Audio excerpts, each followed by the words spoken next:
Amigos televidentes del Callao, de Lima, del Perú entero, tengan ustedes muy buenas tardes.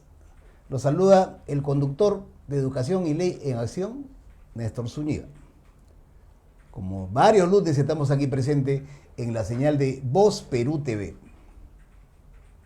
Y esta vez me toca presentar a una persona que considero una gran profesional, que tiene un dechado de virtudes, que ha hecho de la gestión pública un ejercicio no solo altruista, sino también positivo y con una propensión exitosa.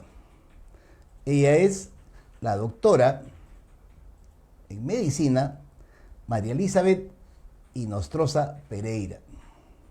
Vamos a hablar de ella en unos momentos. Ella está acá a mi izquierda. ¿Cómo estás? Muchas gracias, Elizabeth, bienvenida a los estudios de Voz Perú TV. Muchas gracias por la invitación. Gracias. Acá ya tenemos varios saludos de los oyentes, de los televidentes, ¿no? Solamente para agregar una pequeña estrofía. Ella es la primera mujer en llegar al grado de general de la Policía Nacional del Perú, grado general de servicios. Aún no hay generala de armas, pero de todas maneras está dentro de los hitos que hablaremos en unos minutos, de todas las mujeres que han podido marcar un paso no solamente benevolente, sino también marcar un paso cual Atlas, al cargar el mundo, dejaba esa huella. Con ella estaremos en unos minutos, ¿te parece? Perfecto. Muchas gracias. Ahora, también quiero, y guarda relación lo que voy a conversar con la doctora, porque si bien es cierto, vine a conversar, ella es neurocirujana, como digo, después vamos a hablar más de ella, viene a conversar de algunos tópicos. También el Perú tiene la oportunidad, la suerte de tener varios candidatos, pero hay que escudriñarlos, hay que verlos, hay que leer su hoja de servicios. ¿Ok? Y la doctora es una de ellas, es una neurocirujana bastante reputada, bastante formativa, y ha tenido una hoja de vida impecable y excelente. El proceso electoral es el editorial de hoy. El proceso electoral en nuestro país se perfila como una compleja encrucijada. ¿Para qué? Para nuestra democracia. Y está marcada por la extrema fragmentación partidaria y la implementación de una de las reformas institucionales más significativas de las últimas décadas, ¿no? ¿Cuál es el retorno al Congreso bicameral? Desde el año 92 hasta este 2026 vamos a tener nuevamente el Congreso bicameral en julio, después de 34 años. Estos dos elementos, aunque dispares, convergen para definir un panorama electoral lleno de desafíos y expectativas. La gran cantidad de partidos políticos habilitados, cerca de 40, ¿no?, para la contienda electoral, es un claro reflejo de la profunda y permanente crisis del sistema de partidos en nuestro país.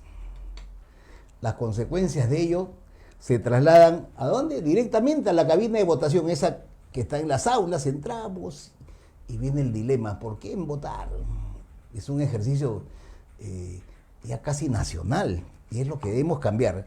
Uno de los grandes desafíos está en comprender qué se está votando, ya que este proceso incluirá la elección de la presidencia, los senadores, los diputados, los parlamentarios andinos, ¿ok?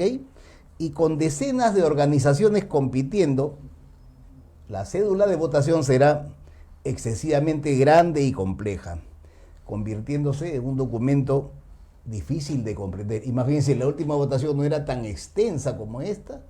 Entonces ahí viene a marcarse el ejercicio ciudadano. Profesores de educación cívica, también en las universidades, por favor, nútranse y aprendan y enseñen lo que es la votación.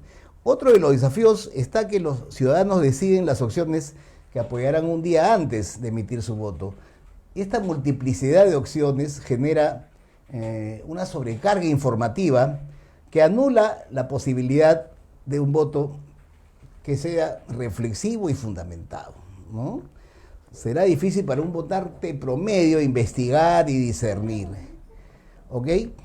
Dada la complejidad de este proceso de elección, un desafío será el cómo llegar con la información sobre estos aspectos anotados previamente. La Renilla informó que son 27 millones que acudiremos a las urnas, ¿ok? Las mujeres con 50.45% y los hombres con 49.55%. Los jóvenes entre 18 y 29 años representan la cuarta parte de la población votante y son la mayoría de electores.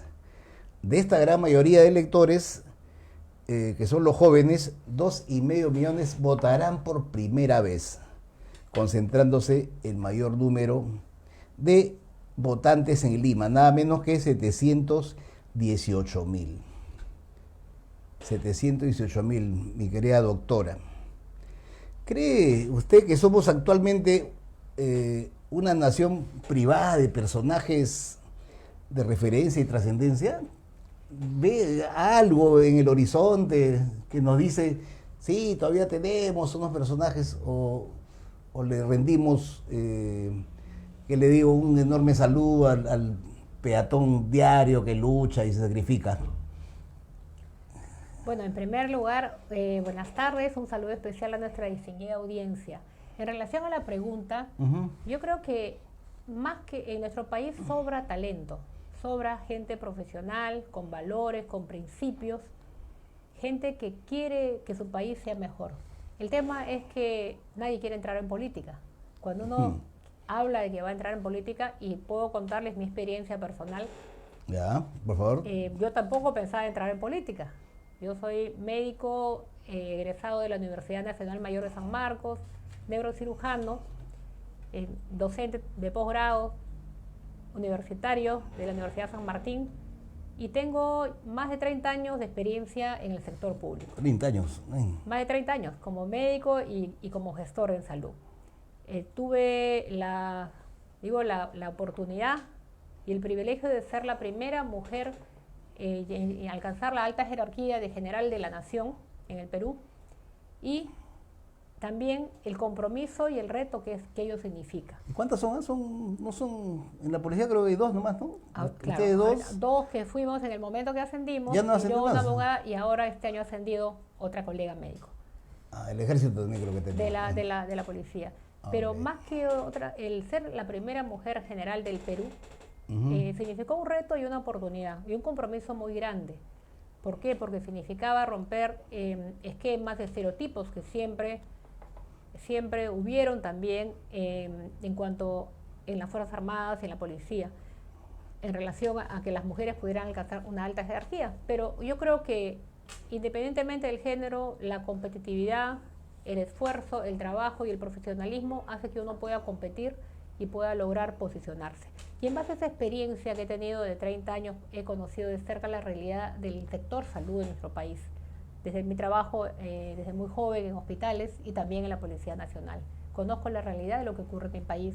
Tuve la oportunidad como directora de salud de liderar la gestión del hospital, del sistema de salud policial, que es un sistema nacional con 77 establecimientos a nivel de país, con 5 hospitales.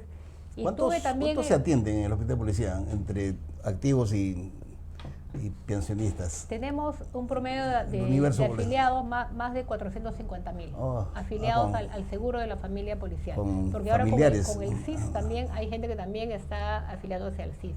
Pero un detalle muy importante es que sí, por favor. En mi época creo lo que más satisfacción me dio fue que tuve el privilegio de liderar la construcción del nuevo hospital de la Policía Nacional, que es la infraestructura más moderna que tiene el Perú, y también la que se realizó en menos tiempo, en un tiempo récord de 3 años. Es un hospital, permítame que lo diga, donde todos los gobiernos y todos los años decían, ya se va a hacer, acá va a ser pronto, y no se hacía. Se anunciaba. ¿No? Y nos vendían el humo y salía, pero no pasaba nada. Es más, muchísimas personas no saben que su nombre está tallado en la piedra, ¿no? Como la gestora. Pero usted no lo vende así, ¿no es cierto? Usted dentro de su persona se le nota pues que ya lo hice, pero es bueno decirlo también, porque es una parte de gestión tremenda. No estamos hablando de un consultorio, no estamos hablando de un local de primera línea, sino de un hospital para más de 400.000 personas. El hospital de la policía, permítame, Néstor, explicarle también que es uno de los que se construyó con todos la tecnología de punta y los últimos alcances que tiene la ingeniería moderna. En Latinoamérica también era un modelo, cuando empezamos en la construcción del 2017, porque utilizó la metodología BIM y fue un proyecto a través de Fast Track. ¿Qué quiere decir esto? ¿Y por qué se hizo en tiempo tan corto? Es importante que nuestra audiencia también conozca que tradicionalmente cuando uno aprueba un expediente, para construir un hospital se demoran entre 7 a 9 años desde que se aprueba el expediente. Mira la línea de tiempo. Sí, pues. Yo quiero llevar salud a una población que necesita tener un hospital o un establecimiento. Estoy hablando del hospital, que es el nivel más alto de complejidad, lo más difícil de construir. Pongamos este ejemplo. Y tengo que demorarme entre 7 a 9 años. ¿Y por qué, dirán ustedes? Por los temas burocráticos y por la manera tradicional como se vienen haciendo las cosas. Eso implica que muchas veces se aprueba el expediente y hasta que empieza la obra, como en puede pasar mucho tiempo. ¿Por qué la metodología BIM y los expedientes a través de Fast Track ayudan? Porque ese hospital se construye sin planos. Esa es la novedad. Se hace a través de un modelaje, que quiere decir que en vez de que primero se construyan los planos y cuando ya llegan al terreno empiecen a encontrar los errores o las diferencias que puede haber entre el plano de infraestructura, del diseño arquitectónico, de las instalaciones, entre otros, esto se puede encontrar ya en un modelo 3D. O sea, ese avance tecnológico y esa modernidad que tiene la construcción usando metodología BIM y los proyectos Fast Track que no utilizan planos. ¿Pero eso fue de gobierno a gobierno? ¿O no, usted llevó los profesionales? ¿Hubo un concurso? Este proyecto ya estaba concebido, fue a través de OIM. Entonces, eso fue también una de las cosas que también facilitó la burocracia. Facilitó cortar con el tema burocrático, pero lo que ayuda más que sea con OIM ha sido la metodología BIM que se hace, que no utiliza planos. No utiliza planos, es realidad, se modela el virtual. Tipo China, ¿no? Casualmente esa metodología se viene usando ya en Inglaterra, en muchos países, en Estados Unidos. Y esa es la razón por qué nosotros como país tenemos que cambiar nuestro modelo de gestión y apuntar a la modernidad. ¿Es el único hospital que hay bajo esa norma o ha visto otros en los gobiernos? En nuestro país es el hospital que se construyó en menos tiempo y sigue siendo la infraestructura hospitalaria que se construyó en tiempo récord en Perú. Esa es la razón que es un éxito de gestión. Pero ¿qué está pasando en la actualidad? Porque todos dirán, es un hospital moderno, que utiliza tecnología de punta, diseñado para ser gestionado a través de inteligencia artificial, con un hermoso quirófano híbrido y una serie de sistemas. Por ejemplo, le doy una de las bondades que tiene, ¿no? Que si usted le toman una muestra sanguínea, ya no tiene que venir el auxiliar y llevar la muestra hasta el laboratorio, sino que hay unos sistemas en los cuales usted pone y viaja, viaja la muestra hasta el laboratorio, igual los medicamentos. Pero ¿qué ha pasado y por qué es bueno que nuestra audiencia entienda? Claro, parece un hospital de primer mundo, ¿no? Yo puedo tener un hospital de esa tecnología, de esa infraestructura y con todos esos avances, pero si la gestión no es eficiente, como está pasando en la actualidad, no voy a poder desplegar todas las bondades de este hospital. Y esa es la razón por la cual vamos a ver en poco tiempo, y estamos viéndolo, equipos que se malogran por falta de plan de mantenimiento, falta de medicamentos por el sistema de compra, que la infraestructura también se va desgastando. Y ustedes me dirán, ¿pero por qué? Porque imaginen que yo tuviera un avión, porque esa es la infraestructura moderna de este nivel, y yo le doy para que lo administre y lo gestione a alguien que tiene licencia de conducir para auto. Entonces al avión lo trato como que fuera un auto. O avioneta, entonces ese avión nunca va a poder despegar, pues va a solamente poder correr por una carretera. Y eso es lo que vemos cuando no tenemos una coherencia y solamente estamos dándole un uso y no desplegando todo el potencial que tiene una infraestructura. ¿Qué es lo que está pasando en la gestión moderna y lo que vemos en la mayor parte de nuestros hospitales? Ahí tenemos el caso del Sabogal y muchos hospitales que sufren por equipos malogrados, por falta de medicamentos, porque la infraestructura se deteriora, porque los pacientes tienen que esperar largas colas, tiempos de espera para una cirugía. ¿Pero por qué? Por el modelo de gestión. Por eso que una de las cosas que se tiene que cambiar en nuestro país son los modelos de gestión. No podemos obtener resultados diferentes si seguimos haciendo lo mismo. Y es por eso que desde el Senado, donde estoy yo votando, voy para defender el derecho de la salud. La salud no es un negocio, la salud es un derecho al cual todos los peruanos deben tener acceso. Y para que ese derecho se cumpla, se debe fiscalizar desde el Senado que los recursos lleguen a los que realmente han sido asignados, que son los ciudadanos. Y que en el camino no pase que por temas de ineficiencia, burocracia u otros, los recursos se queden, y también falta de transparencia, se queden en el camino. ¿Y por qué menciono esto? Porque en el privado nosotros trabajamos con estándares muy altos de calidad y oportunidad. Claro. ¿Por qué en el Estado no podemos trabajar así? Y es el modelo de gestión. Por eso es que queremos, a través de impulsar las asociaciones público-privadas, utilizar la sinergia y lo bueno que tiene el privado en gestión, y eso hacer que se gestionen nuestros hospitales con el estándar de un privado a través de las asociaciones público-privadas, para que los ciudadanos no tengan que sufrir ese maltrato de ir a un hospital y no encontrar medicamentos, de no tener equipos para su diagnóstico y tener que esperar largas colas y largo todo un suplicio para poder recibir una atención, y mayor aún cuando tienen que operarse. A diferencia de otros candidatos, ya sea diputados o para senadores, que hablan de salud, pero no tienen el expertise, ¿no? O sea, usted nos está hablando dentro de su gestión lo que ya hizo, con un sistema BIM, con un sistema de arquitectura moderna que está en los países del orbe de primer orden. No es que voy a hacer, o sea, lanzo una propuesta y ya veré cómo lo hago. Ya está haciendo cosas tangibles, ¿no? Ya lo hizo.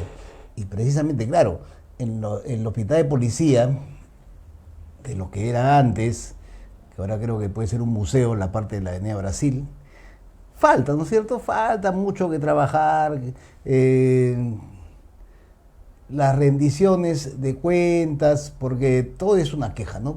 Por ejemplo, me parece que en el Hospital de la Marina solamente atienden al titular, ¿no?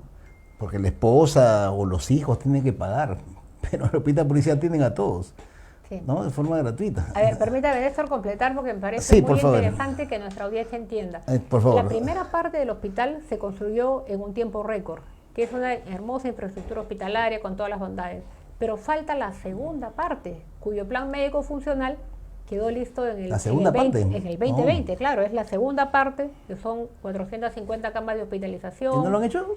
No lo han hecho. No se relevó. Diálisis. No se... El tema es el apoyo político. Recuerde que vino la pandemia. Vino Sí, la pues. pandemia y una de las razones por las que también es bueno que también nuestros oyentes entiendan que sin el apoyo político los grandes proyectos no salen adelante y no podemos lograr el desarrollo de un país. Por eso se ha decidido Por eso es que incursionar, voy para que con el apoyo político podamos despegar todos estos grandes proyectos que en algún momento se quedaron, podemos decir, paralizados, y en beneficio de la familia policial, de la familia militar y de todos los peruanos, porque ese modelo no solamente es para los hospitales policiales, debería ser como tenemos las APPs Barton y Cailín, que probablemente muchos de ustedes conocen. Sí, claro. Son administradas como una clínica. Y si bien tienen otro estándar, usted va y ve desde la infraestructura, la conservación de la infraestructura, los medicamentos, operatividad de equipos, porque eso ya se establece con un contrato. Entonces no tienen que preocuparse ni el personal de salud en dar la cara todo el tiempo de cuando está malogrado un equipo, cuando no hay medicamentos, cuando un médico no puede llegar al diagnóstico, prescribe y da la indicación para un examen de urgencia y una tomografía y el hospital no tiene tomógrafo. Y si el paciente, como muchas veces pasa en nuestro país, no tiene los recursos, ese paciente no va a poder ni siquiera tener diagnóstico y mucho menos tratamiento. Entonces, esa realidad tiene que cambiar, es una realidad urgente que exige que se fiscalice desde el Congreso el real acceso al derecho de la salud y establecer normas claras, fiscalizar con firmeza y con responsabilidad y con evidencia. ¿Y por qué cree, perdón, que tuvo la suerte que le abrían las puertas, que le dieran luz verde para hacer esa primera parte? Y después los políticos, los de turno, ya como que no miran lo que usted habla de la segunda fase, ¿no? ¿A qué se debe? Yo creo que un gestor tiene que llevar la bandera de los proyectos de bien común y no preocuparse de los intereses de unos pocos, sino de los intereses de la mayoría. Tenemos que proteger el bien común, trabajar para el bien común. Todos tenemos que tener, y no solamente trabajar y construir hospitales, abastecer medicamentos y modernizar la gestión, sino que todo eso sea de calidad tal cual se pudiera hacer en un privado. No se puede escatimar recursos cuando se trata de salud. Nuestros ciudadanos merecen tener acceso a las últimas tecnologías que existen, tanto para cirugía, tanto para exámenes y también para medicamentos. Pero eso suena romántico, ¿no? Como utópico, pero cuando vemos las realidades de Bravo Chico, del hospital que encuentra que está en el cono oeste, también gestión, ¿no? Es modelo de gestión. Recordemos que porque la partida presupuestal no es poca, ¿no? No es poca, pero hay un tema, que cada uno gestiona, cada hospital es unidad ejecutora. O sea, recibe en el MINSA, entonces recibe los recursos y administra. Entonces, también le cargamos a la parte prestacional esa parte. A través de una asociación público-privada, la gestión de la bata gris y la gestión de la bata verde, que sería lo que es análisis, mantenimiento de equipamiento, la parte diagnóstica, y la parte de la bata gris, que tiene que ver con mantenimiento, abastecimiento de medicamentos y otros, limpieza, manejo de residuos sólidos, no tendría que estar la preocupación del área prestacional que tiene a cargo el hospital. Y todo ello en beneficio de los ciudadanos, porque el que se va a beneficiar es el paciente y también el personal de salud que hace malabares para poder atender a los ciudadanos en las condiciones que muchas veces tienen que atender. Y ponen cara todos los días cuando hay un maltrato hacia el ciudadano y no hay medicamentos. Sí. Están pidiendo un corte de estudios. Ya que está hablando usted de color de batas, ¿está de acuerdo con la modalidad de bata blanca? La de entregarla a privados, a los hospitales. Estoy hablando de empezar con la bata gris y la bata verde, que es el gran problema del país. Es el gran problema. Es el gran problema. Para los hospitales nuevos no es entregarle al privado. Hay que entender que si nosotros queremos tener una historia clínica... Pero esas propuestas no se escuchan, suena bonito, de repente... No, el tema es que no hay un interés ni una voluntad política porque esto funcione, ni una fiscalización. Porque tiene que haber también una fiscalización. No podemos todos ser indiferentes cuando no hay equipos malogrados en la mayor parte de hospitales. O sea, no tienen mantenimiento. Es que me dice, son unidades, cada hospital es una unidad ejecutora. Entonces no hace bien su trabajo la Contraloría, los órganos de control. Yo creo que más que ahorita ponernos al detalle, a encontrar cuál es la falla, es que tiene que priorizarse el uso de los recursos. Tiene que priorizarse el uso de los recursos. Los hospitales deben tener un adecuado plan de mantenimiento, de equipamiento, de infraestructura, y a veces la cantidad de recursos que se asignan pues no son administrados de manera pues transversal con las mismas prioridades para todos. Esa es una gran realidad que tenemos en el país. Soy partidaria también que tiene que aumentar el presupuesto del sector salud. Hablamos mucho de fortalecer el primer nivel, pero el primer nivel tiene que fortalecerse con una partida presupuestal. No con la misma partida que estamos ya administrando el resto de niveles. ¿Cuánto de PBI le dan? No tengo la cifra exacta ahorita acá, pero tiene que fortalecerse. La educación es una de las que más recibe. La proyección es que 5%. Deberíamos asignar, hacer crecer al menos en 2.5 al cabo de 5 años, estoy hablando, el primer nivel. Perfecto. Volvemos en unos segundos, Darlene, con la doctora Elizabeth Inostroza Hinojosa, y un saludo a su mamita, que es su cumpleaños, ¿no? También estamos, nos hemos averiguado. Muy amable, gracias. Un beso a la señora de Pereira. Ok, regresamos.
Muy bien, retornando a esta muy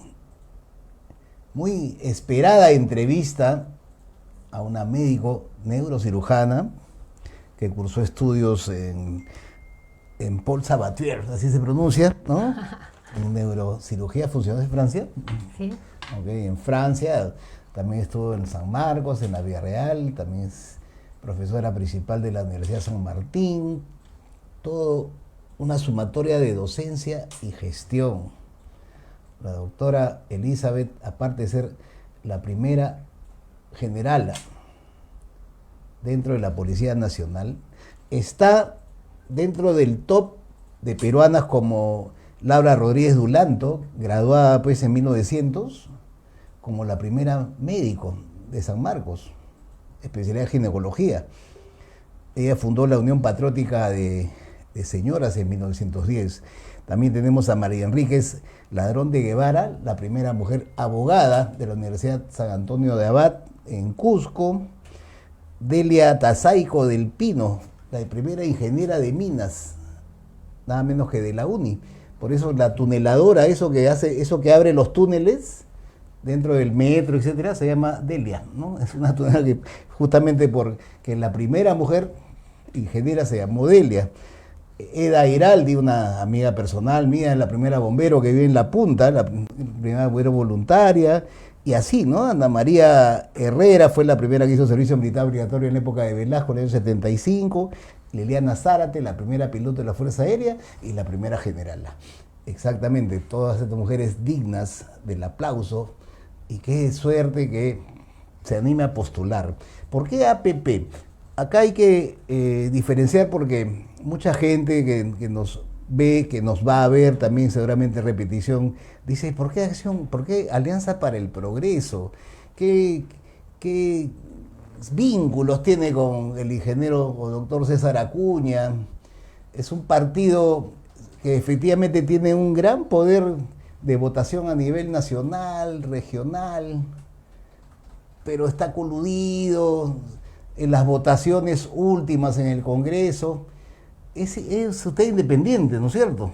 Ahora, la independencia, casi igual que la doctora Echaíz y el general Quiabra, que también está en ese partido, claro, ¿no? Ellos entraron también. Entonces, son independientes. ¿Puede aclararnos, por favor, esa independencia? Claro, sí. ¿Pagó algo por estar ahí? No, para nada. Como mucha gente, ¿no? Como mucha gente paga. En el partido Alianza para el Progreso no ha habido ningún cobro, ni hay. Y cuando asistimos al partido, escuchamos, no existe ese tema. Pero sí quiero manifestarles, porque es importante. Al igual que a ustedes, la mayor parte de la audiencia, yo también no pensaba antes de entrar en política. Pero también soy consciente que nuestro país necesita un cambio y que sin la voluntad política no se logran los grandes proyectos ni no se logra el desarrollo del país. ¿Por qué Alianza para el Progreso? Alianza para el Progreso es un partido político organizado de 24 años de trayectoria. Recibí la invitación del ingeniero César Acuña. 24 años, 24 años de trayectoria, a quien agradezco la invitación, pero también como ente técnico en gestión, tiene un buen plan de gobierno.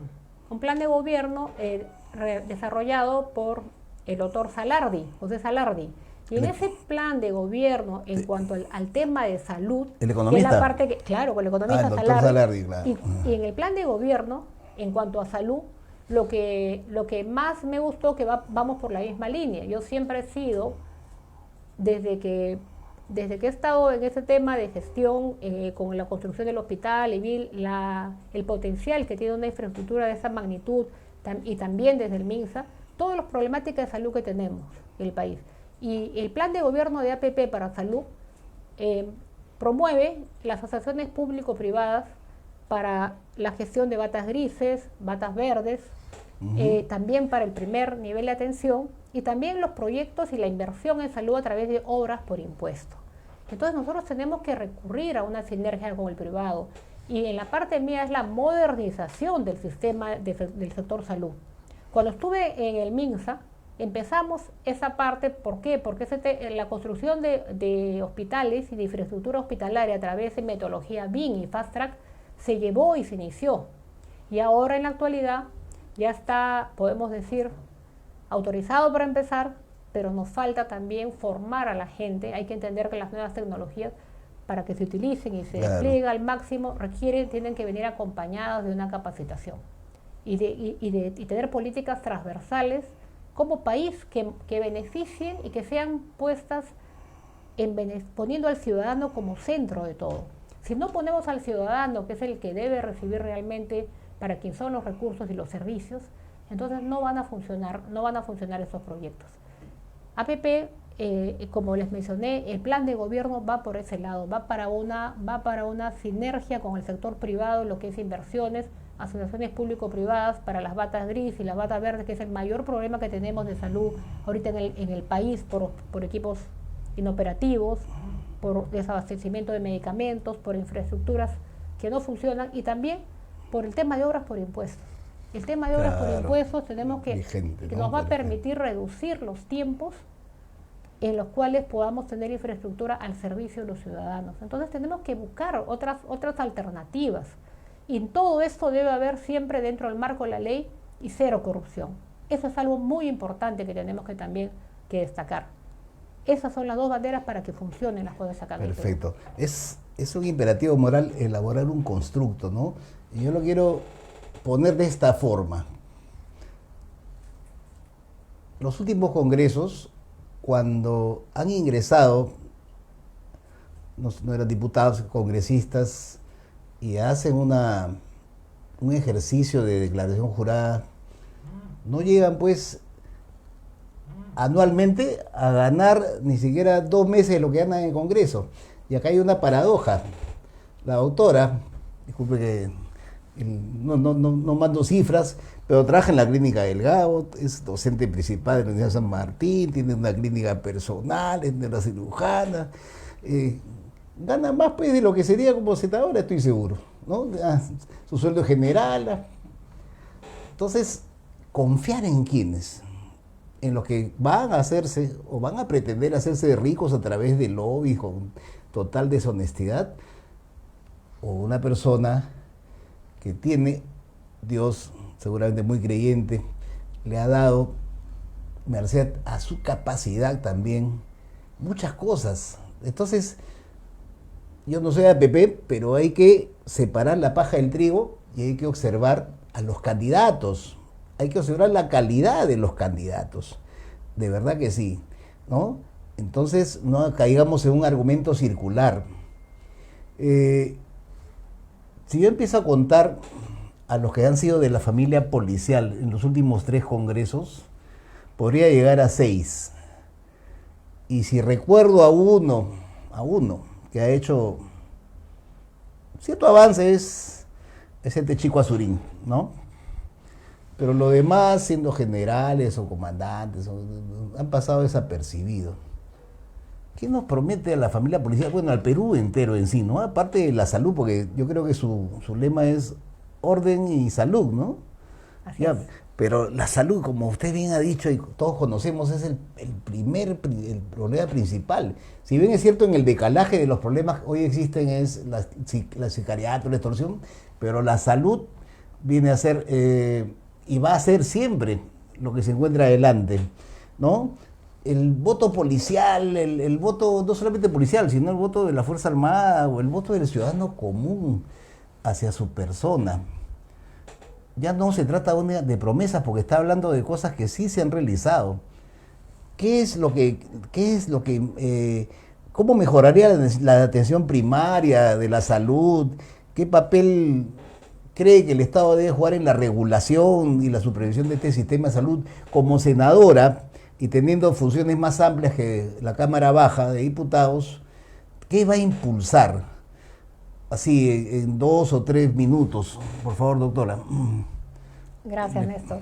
Voy a impulsar la modernización de la gestión del sector salud y también voy a defender de manera firme, con todo el coraje y toda la responsabilidad, el derecho a la salud. La salud es un derecho, no es un negocio. Y esto ya tiene que establecerse. Nuestros ciudadanos tienen que tener acceso a este derecho y no podemos seguir en lo mismo, que falten medicamentos, que no haya equipos operativos y que el gasto de bolsillo sea cada vez mayor. Y no pensemos solamente en un pequeño grupo que dice, bueno, yo no me atiendo a los hospitales públicos, no sirve. Pensemos en aquellas personas que no tienen para el gasto de bolsillo diario. Que son los miles y miles. ¿No? Y que son la mayoría, que cuando van a un establecimiento público y le dan una receta, es muy lamentable y uno ve lo que pasa en una farmacia, solamente pueden comprar de un tratamiento para una semana, pueden comprar para un día, porque esa gente trabaja para el día a día. Entonces pensemos, tengamos una conciencia social y no solamente veamos desde nuestro lado. Cuando una enfermedad es larga, o es una enfermedad crónica, o es una enfermedad oncológica, no hay seguro privado que va a poder sostener esa enfermedad. Entonces yo creo que todos tenemos que trabajar juntos y cuidar nuestro sistema de salud. Salud y educación son intangibles en el país y ya es momento que desde el Senado se realice una fiscalización más técnica, una fiscalización con responsabilidad y pensando en el beneficio de la mayoría de peruanos y no de unos pequeños grupos. Ese es mi compromiso con todos. Para la familia policial, lo que siempre fue el anhelado sueño, se construyó la primera parte del nuevo hospital, pero debe gestionarse a través de una asociación público-privado como fue concebido inicialmente, por la magnitud y la dimensión de complejidad y de toda la modernidad tecnológica que tiene esa infraestructura. Y también me comprometo a, con la voluntad política, conseguir el financiamiento para la segunda parte cuyo plan médico funcional dejé listo cuando me fui al Ministerio de Salud. Qué pena, ¿no? Esto de no seguir una línea también hecha. Alcides Ordinola nos pregunta, vamos a tratar de resumir, teniendo en cuenta su experiencia como director del Hospital de Policía, considerando que actualmente se registran tiempos de espera de 3 o 4 meses para la obtención de citas médicas, ¿qué estrategias de gestión, optimización de recursos y fortalecimiento de la capacidad instalada recomendaría implementar para reducir esta brecha de atención, garantizar servicios de salud oportunos, continuos y de calidad?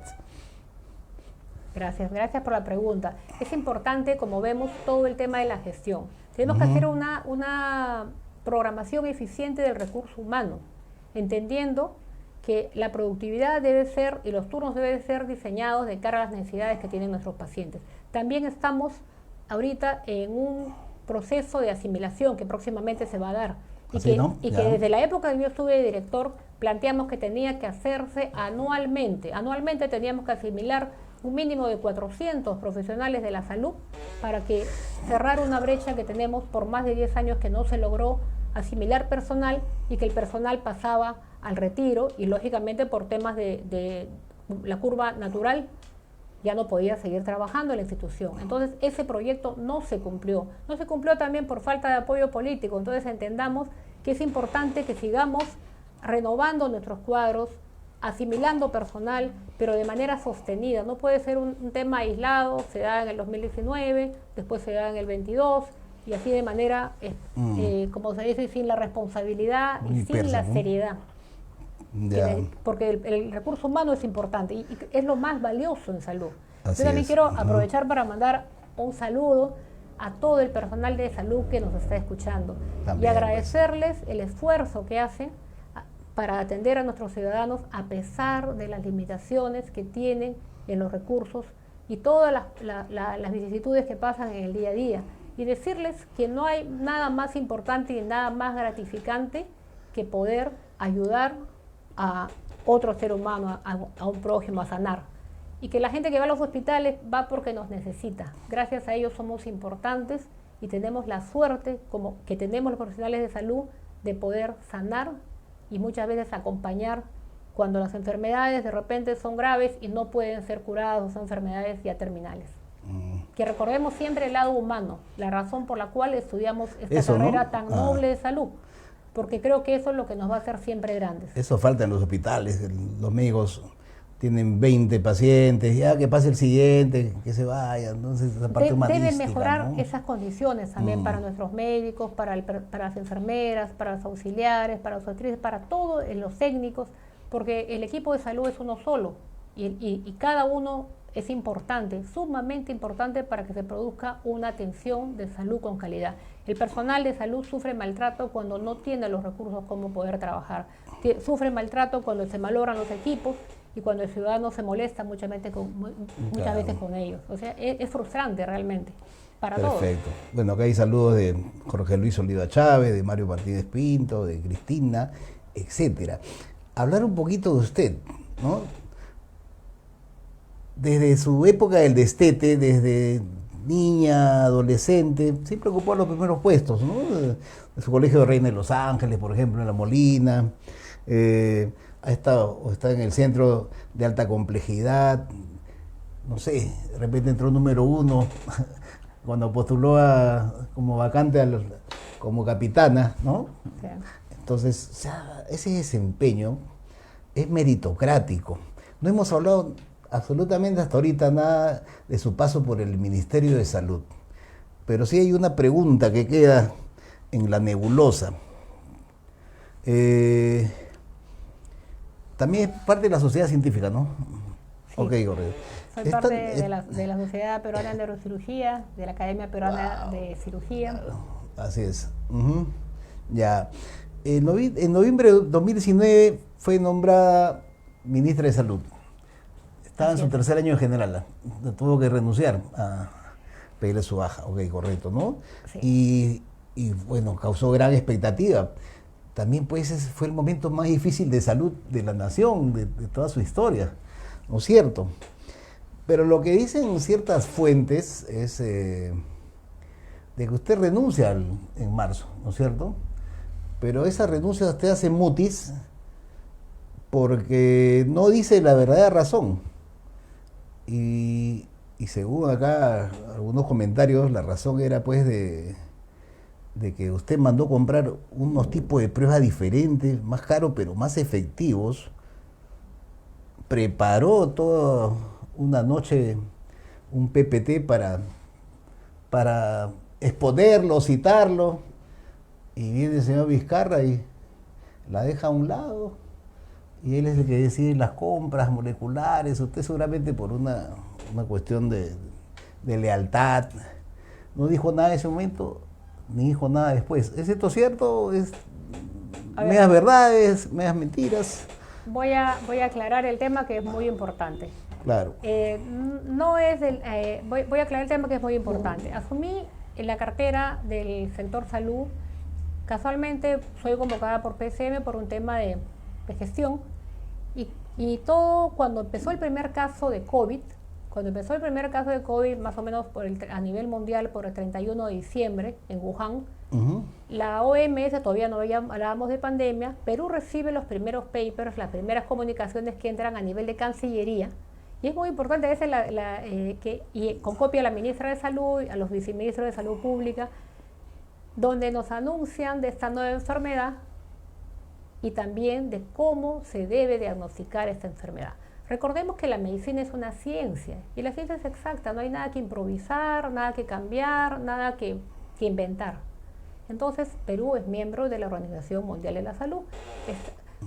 Y así fue pasando el tema. Entonces nosotros recibimos pruebas moleculares y empezamos a testear los primeros casos cuando empezaron a ver los primeros sospechosos. Ustedes recordarán que para febrero, finales de febrero, quincena de febrero, ya había unos guías chinos que habían estado en Wuhan y estuvieron por el Cusco y empezaron a presentar síntomas similares, el 2020, similares al COVID.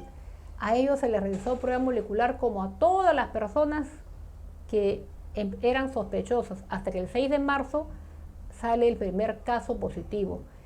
Pero para esto que llegáramos a marzo ya se venían fortaleciendo los laboratorios moleculares y también las plataformas de laboratorios moleculares que teníamos por todo el país. Es muy importante entender que el Perú tiene laboratorios moleculares, lo único que teníamos que hacer era transferencia tecnológica. ¿En Perú? Así, claro, podía hacerlo. Había laboratorios moleculares, había que hacer transferencia tecnológica y dotarlos pues de los insumos y la capacitación que se hacía en una corta línea de tiempo. Cuando yo me voy del sector salud, ya habían 9 laboratorios moleculares a nivel país, porque la idea es que cada departamento tuviera. Pero el tema va por el que La pandemia se politiza y yo me opuse al uso de las pruebas rápidas. Se opuso al uso de las pruebas rápidas. Por eso. Entonces mi política fue siempre científica y siempre en defensa de la vida de los peruanos. Siempre yo creo que el accionar de un funcionario, más aún siendo médico, no puede ir en contra de los principios. Un cargo no está por encima de la vida ni de ningún peruano. Un cargo no está por encima de lo que es correcto, y es mejor dar un paso al costado y no estar en función a intereses políticos ni intereses de algún grupo. Me agrada escuchar eso. Yo creo que a raíz de lo que me preguntaste también, de por qué voy con APP, yo quiero también decir que yo tengo 30 años de trayectoria ahí en el servicio público. Siempre me he comportado como un funcionario con responsabilidad, con compromiso y con transparencia. Y voy a seguir haciéndolo, desde el lugar donde esté, en la función pública, en la función privada. A veces uno da la cara, ¿no? Así como hay versículos de la Biblia, porque después de su salida, cuando preguntan a ciertos funcionarios, altos funcionarios, dicen, no, la doctora salió en 4 meses porque no atinaba, porque no estaba especializada, porque ya, como ya salió, hay que hacer leña del árbol caído. Y estamos observando que no ha sido así, ¿no es cierto? Y es importante también saber qué pasó realmente. Yo tenía una política de salud plasmada. La política de salud del Perú era una política científica, con toda la experiencia de lo que ya venía ocurriendo en España, en Italia. Y cuando salgo yo, se cambia la política y se incorpora el uso de la prueba rápida, que no era una prueba científicamente aprobada, y apenas salgo yo, Contraloría hace una observación, la Organización Mundial de la Salud advierte el riesgo. Y todo lo demás, pues, que ya creo que ustedes periodistas deben saber muy bien, es motivo, pues, de una investigación de 5 años con evidencias y con pruebas en las cuales, pues, se ha establecido la verdad. Yo creo que el tiempo me dio la razón. O sea, tampoco es generala vizcarrista, porque Vizcarra entra con su golpe mucho después que ascendió, ¿no es cierto? Claro, no, yo asciendo en el 2017. En el 2017, sí. A partir en diciembre del 2016 soy general a partir del 2017. Claro, ves, pero lo importante, yo creo que el mensaje para todos es que lo más importante, yo creo, para un funcionario es que actúe siempre en base con transparencia, con responsabilidad y con compromiso. Qué bueno, ha despejado la duda que varios tenían. A veces es mejor dar un paso al costado, sí, ¿no?, que hacer las cosas que pueden dañar. No tiene ni un proceso abierto, ni una carpeta fiscal. No tengo procesos ni investigaciones. Pese a los altos cargos que he tenido. No. Gracias a Dios no ha habido ningún proceso. Como es de conocimiento público, hubo una investigación por este tema de las pruebas rápidas, en las cuales están involucrados presidentes, varios exministros, y a la única que se le excluye es a mi persona. ¿No se vacunó tampoco? No, yo ya estaba fuera de cuando hubo el tema de la vacunación, yo ya no era ministra. Sí. Y en realidad, en un momento tan difícil como me tocó a mí enfrentar el tema de los primeros casos de la pandemia, y sobre todo llevar tranquilidad a nuestros ciudadanos y manejar la estrategia de manera científica, creamos un potente cerco epidemiológico para que la enfermedad no se diseminara. Una vez que se quebró el cerco epidemiológico, pues vimos los resultados que hemos tenido. Y también es muy importante entender que cuando no hay una adecuada planificación y cuando no hay un manejo científico, las mejores políticas, pues. ¿Y cómo es cuando salen de tan altos cargos como ministros, bajo este tipo de nebulosa, bajo esta forma de hipocresía democrática, no las invitan a un programa y le dicen cuenten su verdad? ¿No? Yo creo que en el caso mío, yo he salido a medios cuando he tenido que salir, en el cargo, cuando he estado como general, como directora de salud, como ministra. Después, este tema ha sido mediático, pero a nivel del Congreso y de la Fiscalía. Han salido muchas partes de este tema tan delicado, porque hay que entender que es un tema no para tratarlo de una manera, debe ser tratado con la responsabilidad que corresponde. Es un tema muy sensible. Así es, y que involucra a todo el país. Entonces yo creo que las instancias donde esos temas se tocan no son propiamente tienen su lugar, pero este tema se ha tocado de una manera formal, donde yo he acudido siempre en las instancias, y haya habido grabaciones, violaciones, que he visto que la prensa no ha tenido mucho interés de difundir. Sí, ¿no? Porque existe ya el conocemos material. a la prensa nacional en su mayoría. El tiempo ha volado, ya tenemos más de 60 minutos o algo así. Por favor, queda pendiente, ojalá pueda venir en otra oportunidad, pero desde ya el doctor, que es oncólogo, Silvio Farfán, tiene un programa, como le dije, ¿no? Y él va a llamarla para gestionar una entrevista de médico a médico, mucho más técnica. Pero de todas maneras, muchísimas gracias por vuestra presencia, de verdad nos ha abierto los ojos y de eso se trata, ¿no? Los programas políticos tratan de conocer al candidato a través de sus preguntas, a través de sus formas y a través de la revisión, que ahora es transparencia, que se encuentra en todo sitio. En la próxima oportunidad hablaremos del cártel de las farmacéuticas. Nos quedó chico el tiempo para hablar del Hospital Sabogal y el reportaje, o así en un minuto, ¿qué pasó con el Hospital Sabogal? Hay una denuncia porque el tomógrafo está malogrado más de 6 meses, hay 6 meses. medicamentos. ¿Un solo tomógrafo ahí? Está inoperativo y hay problemas también con el desabastecimiento de medicamentos de primera necesidad. Ya. ¿Me puede responder rápidamente para irnos requisitos para senador o senadora de la República? ¿Es usted valiente? ¿Tiene coraje? Sí, claro que sí. ¿Es digital? ¿Tiene capacidad, disposición de comunicación en redes sociales? Sí. Sí. Hemos empezado nuestras redes justo a raíz de la postulación. Perfecto. ¿Es concertadora? Sí. Perfecto. Me gusta escuchar y me gusta llegar a un consenso, pero también bueno. hay que dar la cara para decidir, también lo hago. Correcto. ¿Es inclusiva? No procurará beneficiarse solo a su base social, sino a los sectores diversos? Siempre he trabajado a lo largo de mis 30 años de gestión por el bien común y por el beneficio de la gente. Perfecto. ¿Meritocrática?